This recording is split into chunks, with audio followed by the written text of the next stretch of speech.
Halo semuanya, saya Ayu. Kembali lagi di video pembelajaran. Pembahasan terakhir pada buku Morning Briefing kali ini saya akan bahas mengenai ketika rekan kerja menyulitkan. Nah, kira-kira apa saja yang akan dibahas pada video kali ini? Yuk cek penjelasan berikut. Oke, di dunia kerja kita pasti pernah nemuin orang-orang yang tipenya berbeda-beda. Ada orang yang sangat sensitif, ada yang bodoh amat, ada yang memang emosian gitu ya. Nah, hal tersebut sangat wajar terjadi ketika kita bersosialisasi di dunia kerja. Tetapi dengan hal tersebut jangan sampai ketika kita berhadapan sama orang-orang yang memang membuat kita harus bersabar gitu ya, melemahkan semangat kita. Ada 5 tips atau kiat-kiat khusus gimana sih kita menghadapi rekan kerja yang menyulitkan. Yang pertama adalah kita harus menyamakan persepsi tentang tujuan bekerja. Jadi seringkali kita nganggep teman kita atau rekan kerja kita itu menyulitkan apabila persepsi kita tuh berbeda dalam bekerja. Jadi yang pertama adalah samakan persepsi kita dengan rekan kerja mengenai tujuan bekerja.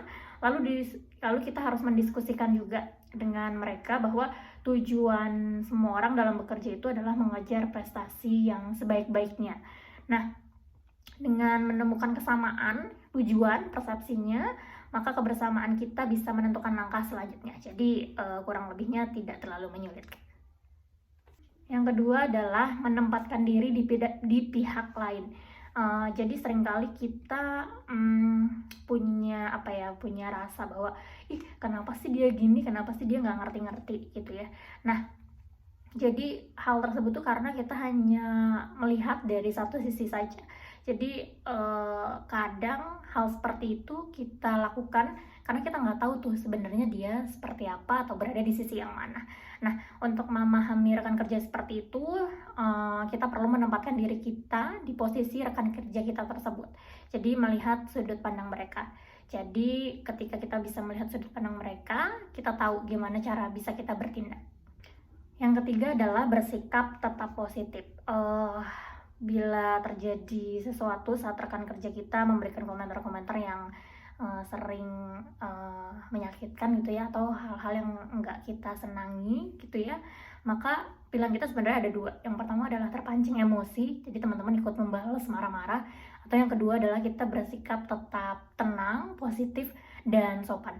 Nah, sebenarnya hal kedua ini sangat sulit dilakukan, tapi sebenarnya teman-teman bisa lakukan menjadi first option-nya, sehingga hal itu sebenarnya juga membutuhkan jam terbang ya untuk kita bisa menghadapi orang-orang seperti itu. Yang keempat adalah membuat kesepakatan aturan main. Jadi sebelum konflik itu muncul ya, atau kejadian-kejadian yang tidak menyenangkan akhirnya muncul, kita lebih baik membuat aturan main dengan rekan kerja kita.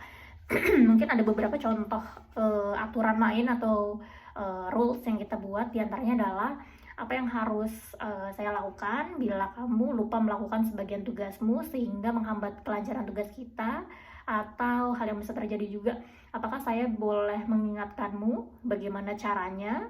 Lalu ada juga bisa apa yang harus kita lakukan ketika ada ketidaksepakatan di antara kita dalam hal tugas.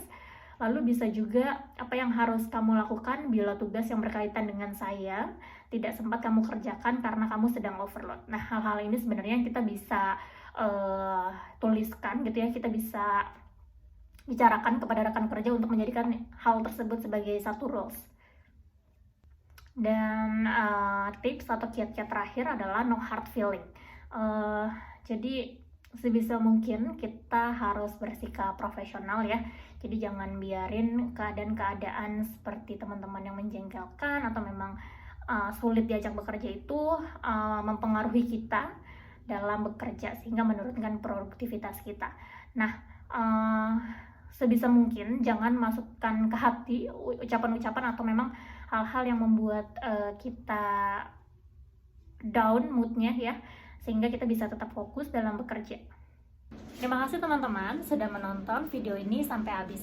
Semoga kiat-kiat tadi bisa menolong teman-teman dalam menghadapi masalah dengan rekan kerja ya. Sampai bertemu di video selanjutnya.